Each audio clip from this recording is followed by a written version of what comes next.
Hello everyone and welcome to the demo of the Vigilante Diaries, which is a narrative-driven visual novel role-playing game. And let's just jump right in and see what it's all about. In the Vigilante Diaries, you won't always be able to make the decision you want. In different moments, your decisions will be conditioned both by your previous choices in the game and by the level of your statistics. All of them may have a negative or positive value, but negative will not always mean detrimental, just as positive will not always mean beneficial. Therefore, an aggressiveness of +5 can be very helpful in combat, but it will mean a huge problem if you have to keep calm in a tense situation. December 2nd, 1980, a night like any other. Last night was definitely a rough one. Yeah, I should write about it. Or make a game. Or be part of the game, I suppose. Random name. Okay, Chapter 0, the prologue. Any given night. I'm freezing my ass in here. I must have been out in the streets for 3 hours now, at the corner of 6th and Rollins, 2 blocks from where I grew up. I'm looking at the Irish pub window from binoculars. Keen's. I used to come here when I was a kid. The owner had a peculiar Irish name. Kieran. It's pronounced Kieran, yeah, I know. Kieran Keane. As a kid, I always found his full name hilarious. The 3 people I've been keeping an eye on for weeks are here today. Dominic Tanner O'Toole, Carson Bennett, and Alyssa Marchand. 3 cops, all dirty. Lieutenant Chechny tipped me off about them. They run some kind of under-the-radar unit, call themselves Stronghold. They began small, sticking up small-time dealers, but somehow it snowballed into gun trafficking, blackmailing protected witnesses, and extortion. The Stronghold offers protection, they say. They believe they own this city. They have no remorse and they hide behind their badges. It sickens me. That's why I've been patiently waiting outside while I watch them getting hammered at Keen's. It's their weekly ritual, and I suspect it's where they split the money they make with Stronghold. Drunk cops in an Irish pub. Fuck me. These guys are a living cliche, for God's sake. I could have gone after them one by one, but I need to send the message to all 3 of them at once. The Stronghold bullshit ends today, and they better acknowledge it. As I wait for the 3 cops to leave the pub, I do what I always do when I'm about to make a move. I mentally repeat the code to myself. It's something I put down in this journal before even my first night out. Guidelines, some principles, some red lines. The first red line was about lethality. How far was I willing to go to impose justice? Could I justify killing even in self-defense or defense of others? And how would that affect my life? I made a decision. I mean, that one is... best technically, but... at the same time, not really. If I have to choose between me and the criminals, it's clear to me who's going down. Whoever stands in my way is taking a risk. No, we're gonna go with just the bad guys. I don't consider myself a cold-blooded killer, but that's the way things are. This rule applies only to bad guys, though. No innocents and no law enforcement. No way. Law enforcement doesn't include these Stronghold guys. They've been out of the protect and serve business for a long time. The second red line was about privacy. Would I keep living a normal life after this? Would I face this struggle on my own, or would I need help from someone else? And was my need for justice more important than my private life? I made a decision. Okay, so one-man army. I don't think I can handle this just by myself. I'm trying to wake society up with my actions. Maybe. Yeah, let's go for spread the word. Otherwise, my mission is meaningless. This is about more than myself. This has to make a difference. This has to change things. This has to be the beginning of something else. People must know. The third red line was about my ideology. Why was I doing what I was doing, and what was the ultimate goal of my actions? Was I trying to set an example or open the eyes of society? I made a decision. Basically, choosing between those two. But yeah, let's go for the system's rotten. From the inside out, from top to bottom, citizens live paralyzed by fear while power traps them in a never-ending cycle. And then crime flourishes, because all crime is a form of abuse of power. Always. Unambiguously. The only way to begin something new is to tear down what already exists. I have come to set you free. The three cops finish their last round, pay at the counter, and leave. O'Toole and Bennett smoke outside, sheltering from the snow beneath the pub's marquee.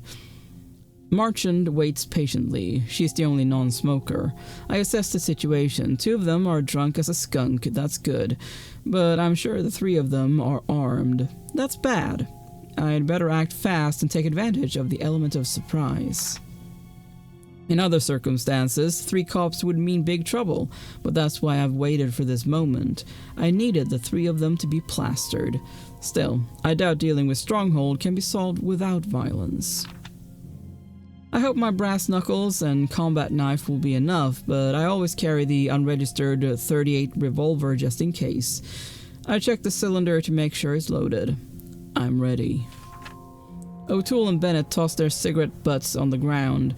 The 3 of them walk to where they parked the car near 7th. I know the area. The shortest route is the alley behind Keen's. The perfect place for me to intercept them. I don't show up with a smoke bomb or hanging off a roof or any of that bullshit. I'd probably break my neck if I did. I just cover my face and turn the corner to block their way. I'm not a lunatic or a madman. Those people make me sick, and I don't pretend to be America's public enemy number 1. But most of all, I don't want to get caught and fried in the electric chair. That's why I don't want to be identified. That's why I cover my face with... Let's go for my own custom mask. I needed something custom made. Safety first and foremost, but also something distinctive. I'm no craftsman, but with time and perseverance, even the most inept can make something decent. All I needed was a field hockey mask reinforced with a metal frame covered with fiberglass and resin. I couldn't help myself making it red. I know it's a little striking, but it looks menacing. As soon as I'd made the breathing vent, I knew I'd made the right choice. This was going to be my face. Corrupt cop, Carson Bennett. Bennett, the tall one, is the first to notice me. He frowns. He's not sure he sees what he's looking at. Hey, O'Toole, look, isn't that the masked guy, asshole? He says, and he chuckles. He's really smashed. Dom O'Toole. O'Toole looks me up and down, nods, and says my name. That name is the one I chose. Something that would strike fear into the hearts of criminals. Okay. Needs to be something red-related? And vigilante-related, I feel like. Crimson Justice. When I began this, I knew I had to become a symbol. Every time they heard my name, I wanted them to know there was someone out there cleaning up the streets. I wanted them to know the fear that honest citizens know. I'm here to do justice. I'm Crimson Justice. Hey you, Bennett laughs. What the fuck do you want? Marchand is silent. She's the least drunk of the 3. O'Toole is the leader. Bennett is the muscle, but Marchand is the brains, no doubt. I step forward. I'm here to send you to hospital. All 3 of you. O'Toole and Bennett burst out laughing. Marchand doesn't.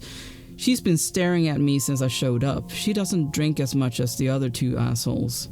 Too bad. Then O'Toole pulls out a knife. I see the gleam of the blade out of the corner of my eye. Looks brand new.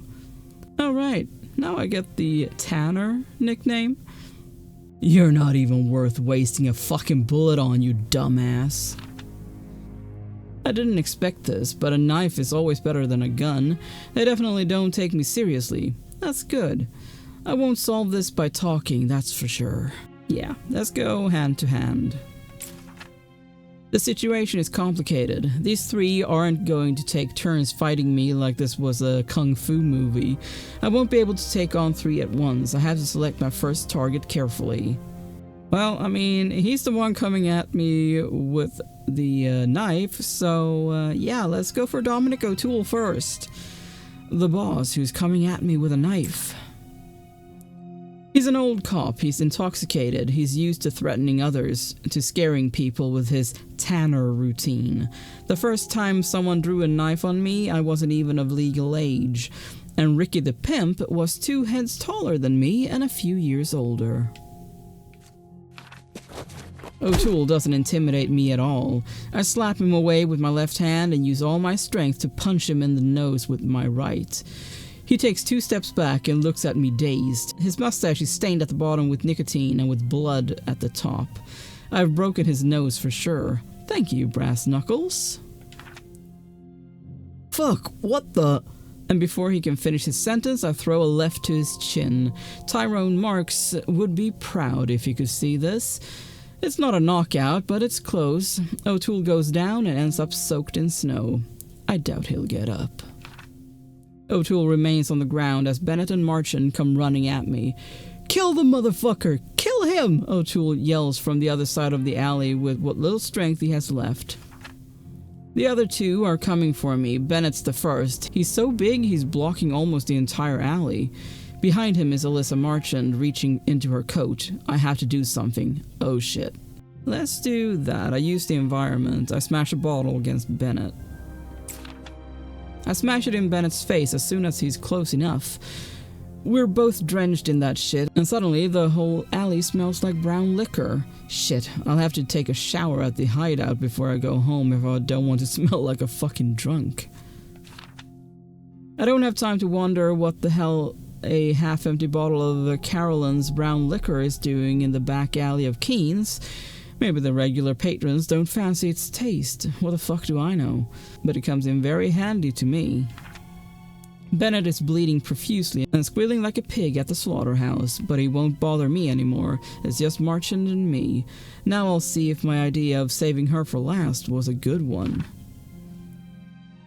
"Give me a good reason not to blow your fucking head off right here," Marchand shouts.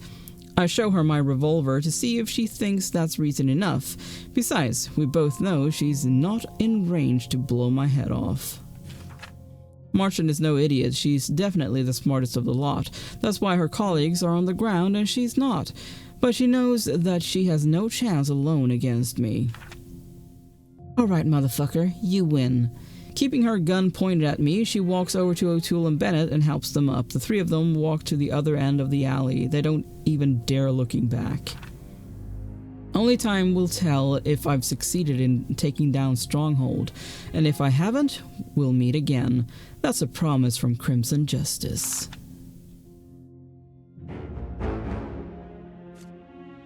Nice.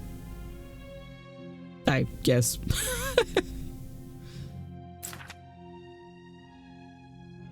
Masked vigilante terrorizes city streets. 3 police officers attacked. The Observer headline. Morning edition. Next to a composite sketch. Well, whoever drew it managed to get a pretty accurate description of my outfit. I've been sloppy. I gotta be more careful. Yeah, the terrorizes thing wasn't exactly what I was expecting. But I wasn't expecting high praises for what I do either. No. I should use that to my advantage, in any case. Terrorizes. So, I guess, the city is afraid of me. Well, as long as that includes the criminals, that's good. Mission accomplished, you know?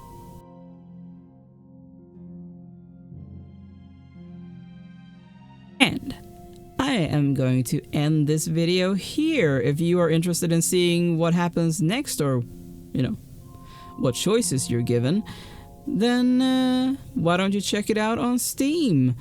Thank you so much for watching. Make sure to leave a like and subscribe, and I will see you next time. Bye!